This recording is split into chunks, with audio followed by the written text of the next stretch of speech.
that marks a before and an after.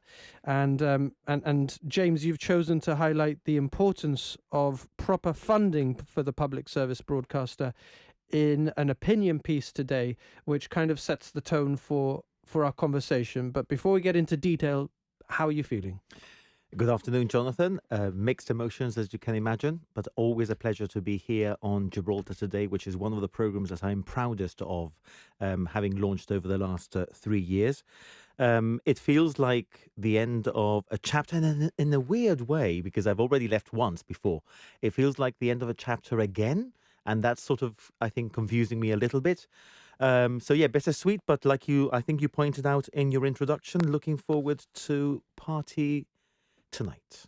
Yes, because whenever I see outgoing, usually we mean that, the person is leaving their job. But in your case, it also means that you He's like going a party. out. You like a party as well, of course. I love a party. Work hard, play hard. Exactly, and I think that's been part of what's made us, I think, so successful. Just enjoying the good moments as well, because I think in a job that is, you wake up in the morning and you think, how many deadlines do I have today? Because it's constantly about deadlines when you're in broadcasting. And I think that's why after hours, you need to just look away for a moment and say, it's also time to celebrate. It's also time to enjoy yourself.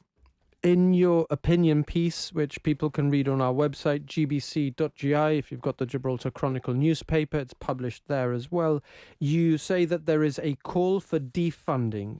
Who is making that call? I don't actually say that, but what I say is, yes, that sometimes you hear calls for defunding when people don't like something. You see that on social media, you hear it in the street. Sometimes I think it's a knee-jerk reaction. Sometimes I think it's more perhaps a concerted campaign. But what I'm saying in my piece is that is extremely dangerous. And if that is being made by anybody, it's because you're not thinking of what the implications of defunding a public service broadcaster would mean and the consequences that would have for any community. So you're shooting down the argument before anybody champions it. You're not saying that somebody is championing it locally. I'm not saying I'm not saying whether I know that there are individuals championing it. I have seen several comments, an individual comment on social media, and I've heard it in certain quarters. Yes, but I'm not pointing the finger of blame at one specific person. If we take the example of GBC's reporting on the principal auditor's report in recent weeks, that's a good example. For example, that hasn't gone down well with everybody. Exactly, and this is one of the things which I think I mentioned as well. There's a really interesting aspect to, and this is not investigative journalism because the investigation has been done by the principal auditor, and we are sort of helping to understand what's in that report. But there is a really interesting argument with investigative journalism when people tell us, you need to do more investigative journalism. GBC needs to be braver in its reporting. I think we've done that. But also be careful what you wish for. Because sometimes what people, I think, mean is, we want you to go after the version of the truth that we believe to be correct. That's not always the case. So we always report without bias, as accurate as we can. I wrote recently, we are human. We also make some mistakes. When we make mistakes, we acknowledge them. There are proper forums for people to raise concerns if they so wish. In fact, there have been a number of complaints that were raised over the last 3 years with the GRA. We won all of them. So that sometimes I think I am happy to receive the complaints, and then we can have a civil conversation. That's the word that I'm using, civil conversation about it, because that's really, really important in a healthy democracy. Okay, we've got a number of comments from listeners. If you'd like to put something to James Neish on his last day at GBC, 266 200 is how you can get in touch on WhatsApp, or if you give us a call. John says it's an absolute shame that James is leaving. Very big boots to fill. The public hopes that the new chief executive will continue the great work that you've done, and also to continue to upset a few people here and there as well. All the best to you in your new adventure. So John agreeing that sometimes you have to upset people in public broadcasting. Yes, and I think it's about not always upsetting the same people. So I think, for example, if we look at the politics of it, we've potentially upset both government and opposition in equal measure. Sometimes the government is slightly more upset because there are more stories about the government. That's why you are in government. You govern, and therefore the natural sort of news cycle carries more stories about the government. But I think and I think this has happened in previous to previous CEOs and to previous news editors. The GSLP liberals will say that you're taking the side of the GSD. The GSD will say you're taking the side of the GSLP liberals. And then that's when you think, well, maybe we're doing something right. But it's not about upsetting on purpose. It's a result of being fair and open. And if somebody is upset in that process, so be it. But it's not about going out to upset someone. We've got a comment here from Andrew who says, James, congratulations. Over the past 3 years, you have revolutionized GBC News, raising standards, credibility, and public engagement. Andrew wishes you all the very best for the future and says thank you for your outstanding contribution to local journalism. That's a lovely message. That's very kind. Thank you, Andrew. Very, very kind. Thank you. Got another one here from, going to take a while. We're going to allow our listeners to guide us through this conversation. I've got questions, but when other people get in touch, I like to defer to them. James, according to Melody, James is still young at heart, still eager and willing to learn more and expand his knowledge. Best of all, each one of you at GBC are true professionals at what you do, and give your all, always, come rain or shine. Thank you for getting in touch, Melody. I don't know if you want to respond to that, James. I'm just going to jump to echo what Melody has said. I've said it in my piece today. I've said it in our breakfast this morning. A massive, massive thank you to everybody who works at GBC, because you guys, you've left your heart and soul in all the changes that we've tried to bring for our audiences. Broadcasting is a really, really tough industry. It's very easy to see things from the outside, but it's tough. And when you have professionals who make it look easy, that's part of the win. Good afternoon to Bev, who says that she knew the day was coming.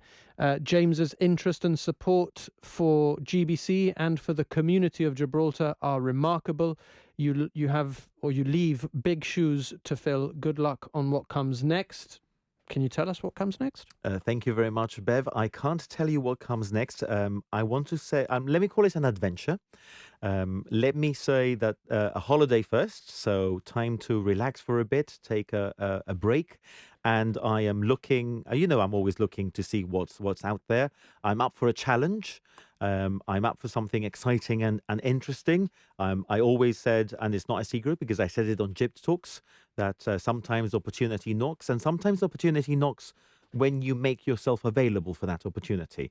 I always say I've been extremely lucky in my career, but you also have to go out and find your own luck.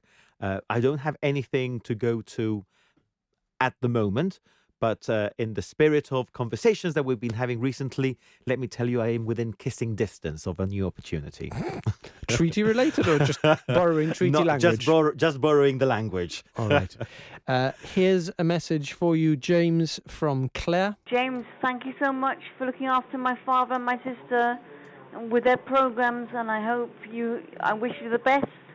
It's a shame you're leaving, because you made GBC with all the news updates at Gather Hour very useful to everybody. Thank you, James. Claire Cartwright. Yeah, well, thank you, Claire. Yes, of course, Richard and Justine Worker. Thank you, Claire, but thank you to your father and your sister for the wonderful contributions that they do for GBC sort of year in, year out. So, no, thank you very much. One or two more, James, because they continue to come in. We might not get through all of them. The Chief Minister take notes. Okay, so Derek says that he feels that you've done an excellent job, and journalists are there to report and inform para lo bueno y para lo malo, Wishing you all the best, Derek. Priscilla says the same. Thank you, James, for the positive changes that you've brought at GBC. Best luck from Priscilla and also from Rosina, who I think has just found out that you're leaving. So a bit of a surprise for her. Leslie sends his best as well.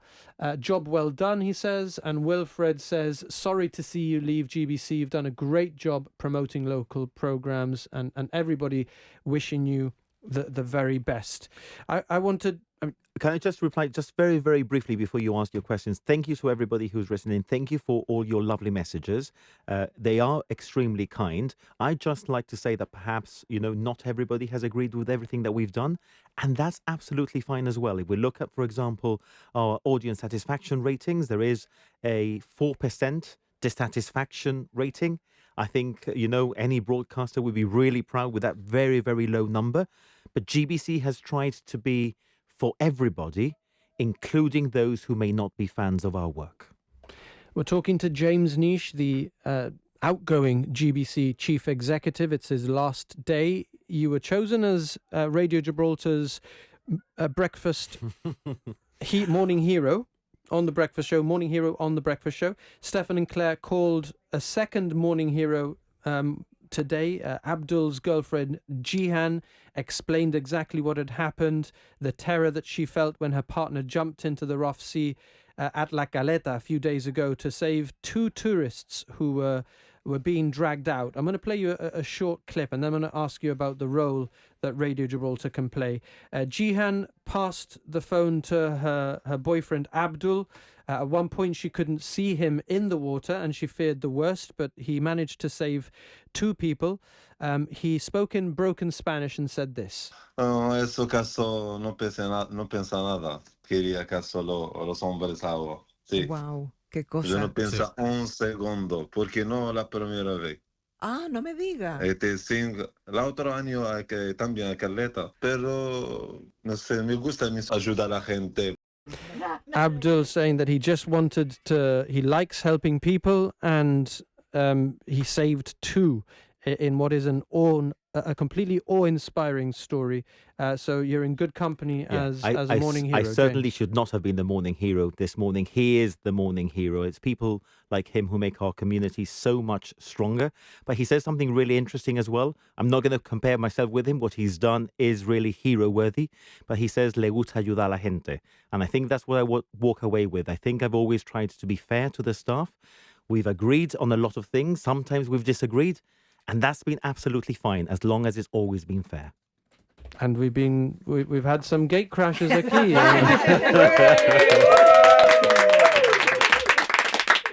It is lunchtime, so not everyone is here. No, Rose, the answer is people are deployed on assignment and jobs. That's right. We thought somebody said we had to come in and dance. Yes. I mean, if you play the right music, I know that one of the things we've developed with the program is having a prop, so I brought one of the lovely gifts, which I haven't asked you about it. In the background, which is basically this is what a news running order looks like. I don't know if your camera, yes, it is picking it up. Yeah. This is what a news running order normally looks like, just ahead of an 8:30 news bulletin, and the newsroom has created a lovely running order of some of the key moments during my time in office, with all their names and some of the technical jargon that I'm not going to bore the viewers or listeners with. But it's a lovely, lovely gift and a lovely thought. Okay, penultimate word for Christine, who's representing this mob of... Me? Mob of fantastic professionals. Okay, what's my word? It's for you to choose. Christine, what do you want to said say, in your Christine? speech today about the sort of person We're James now was. crashing at 2 o'clock. So Okay. But before I go and leave, No, because you get the last word. No, Thank you. I was going to say I give you authority to crash the 2 p.m. Okay, so last word, what I said in my speech this morning about James. And one of the things I'm going to choose is how he's always thought big. And everything was big, and the ideas were big, and it made GBC big. And I use as examples the election when he just said we move away from that balcony that we used to use in John Magennis Hall. We have a new set. We have with the treaty as well. We rent a room over Brussels. We get cameras. We go to London. We do Brussels, La Linea, Gibraltar, multiple camera jobs. And he's always thought big, and he's always looked after us. And we've always had his support from the top. And I think that that's been very important to the staff. Lovely message, Christine. Oh, look at that. Unanimity Y yo among the me voy mods. con que yo no tengo que ser peloteo. Espérate. Not yet. Not Exactly. yet. You're not going just yet. Not just yet, no. A mí un hombre me preguntó, yeah, you're retiring, no? And I'm like, well, I'm not retirement age yet, but no, just thank you to everybody. I think thank you to the staff who gave their all in the changes. I think you talk about we thought big, but we also delivered to that vision. It wasn't only about thinking big and then sort of failing in the process. We did think big, but then it worked, and it worked because people worked so hard to deliver that. And I said that audiences would always be at the heart of everything we do. I think you make as professionals, whether you are on radio in the morning, whether you're doing news, whether you're in production, and it's great to see a cross section of different departments here today saying goodbye, because every bit counts. I think in teams, you're only as strong as your weakest link. And I think we have an extremely strong and talented team. And I'm just going to end by saying thank you.